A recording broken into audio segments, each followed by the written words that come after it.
world-renowned Dr. Patrick Treacy. Please introduce yourself, sir. Moving on to the next question. If you hadn't found yourself in the world of aesthetics, because you've had such a wide sort of variety in your career already, what would you be doing if it had nothing to do with medicine? Well, if nothing to do with medicine, probably a musician, I would have thought, with a band. My brother sort of fills that void for me to an extent and sells me all of his songs. Yeah, I still would like to get, you can see if you look over here, all my guitars are still light up against the wall, you know. Oh yeah, wonderful. I haven't lifted one of them in years, but anyway. Well, you may have some time now that you finish your third book. Maybe it's time to pick up the guitar. Sure, that's what my brother keeps saying to me, even last night. Yeah. That's it. Great. Exercise-wise, do you prefer cardio or weights? I'm useless at exercise. I mean, when the recession happened and we moved the location of our clinic, it's right on top of one of the biggest gyms in England and Ireland, David Lloyd's. It's got about 9,000 members. And I must say, I never go even on one of the machines, you know. So I'm terrible. I just find a ketogenic diet loses more weight almost than running up and down the block. Fine. I'll let you off on that one then. What's your signature scent or cologne? Oh, I tend to use Blue by, I think it's Gucci that make it. I've used that for many, many years. When I was younger, I was a Paco Rabanne man until my 20s and sort of grew out of it. Yeah, Blue, it's wonderful. I think it's Gucci that make it. It could be Chanel, actually. Oh, yes, it's Chanel. I think Chanel Blue, yeah, the square bottle. Yes, the blue bottle, yeah. Chanel, yeah. Okay. Who is your favorite actor or actress? Oh, I must say I like Leonardo DiCaprio, Tom Hanks, but I'd almost have to give that role to someone like Katharine Hepburn. I mean, she's won more Oscars than anybody else, you know, ever had. Guess Who's Coming to Dinner? I suppose The Lion of Winter. She's so many wonderful movies that, and I know they're from, what are they now, 50 years ago? Maybe more, 60, 70 years ago. But you've got to a little bit before my time, I think, Patrick. Yeah. A little bit before my time. Sure. But it's a bit like maybe still respecting music years later, you know? 100%. Classics. They are the classics. You're right. Yeah. Okay. If you had an alter ego, what would his or her name be? Probably Peach. That was my nickname when I was growing up. I was PJ, Patrick Joseph. And when I was at school, I always got PJ Peach. And even I still get it from all my friends up in Northern Ireland and in Fermanagh. You know, they still refer to me as that. And my friends in the States as well. I think it's when I came back from America to work in Ireland, a lot of people in America were saying, your name's Patrick, you know, so sort of it switched over. Sorry about that. That's okay. These things happen. Don't worry. I'm in the middle of a webinar. I'll get back to you. On to the next one. Tell us about a charitable cause that's close to your heart, Patrick. Oh, I've had many, I suppose, over the years. I mean, in the last 3 or 4 years, 10 years. First, there was Haiti. Well, I suppose first there was all the HIV in South Africa. And then in the last 2 or 3 years, I've been in Liberia, I've been in Uganda, I've been in Malawi, I've been back in Haiti. So I must take the most recent one, I suppose, which is a project that we have in Uganda, which is flourishing, thanks be to God. We built something originally, and then it hit a storm, and it knocked the whole thing down, which was terrible, really, you know, because we didn't have much money to put into it, but then with proper funding, we got it built properly. We built a school recently in Haiti, believe it or not, it's called St. Patrick's on the Hill, but probably not after me per se.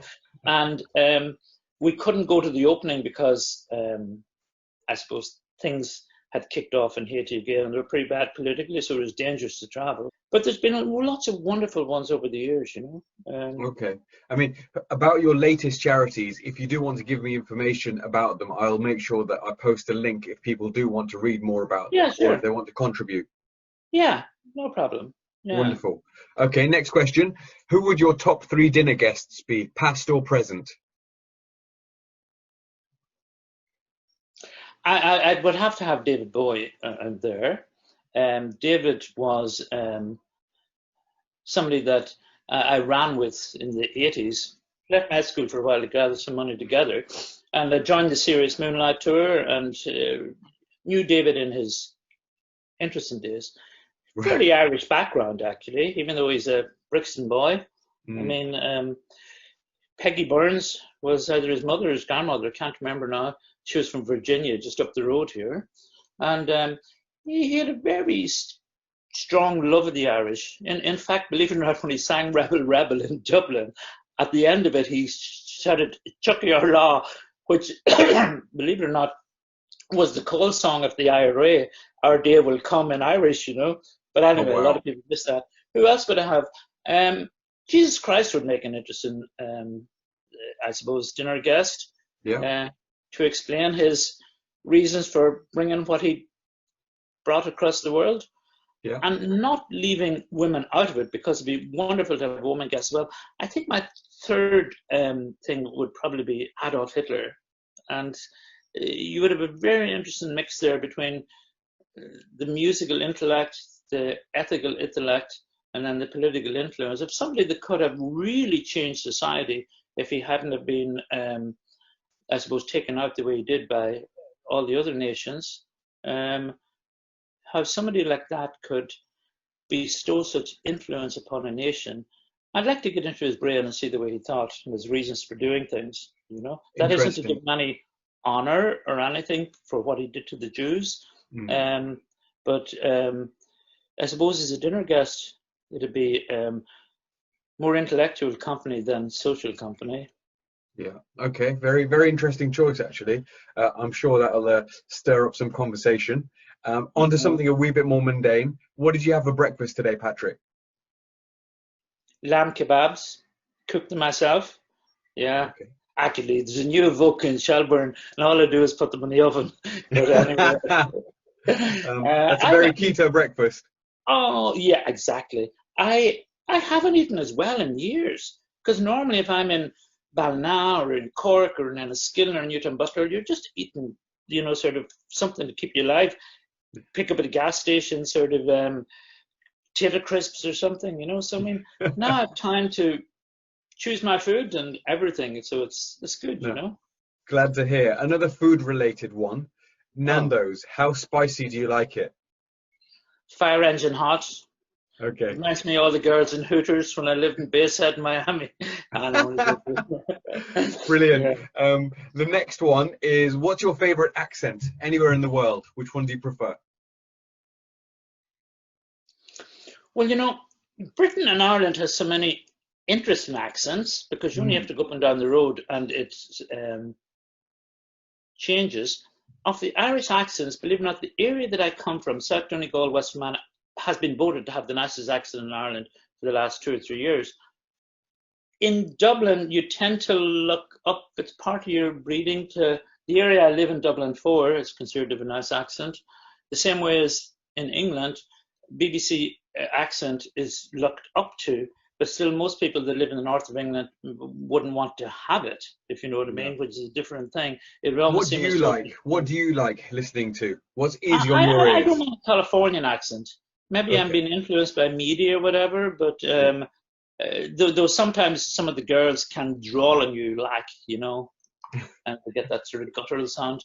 But yeah, there's really some accents that irritate me, and it's easier, I suppose, if I didn't have to mention them.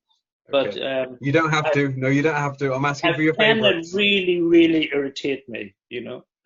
Okay, no worries. So the final question against the clock. Unfortunately, born with an accent, and you can't blame people for that. No, no, you can't. Of course, of course. The final question against the clock is, what would your top tip be about life, about your career, about traveling, anything? One pearl of wisdom that you can pass on.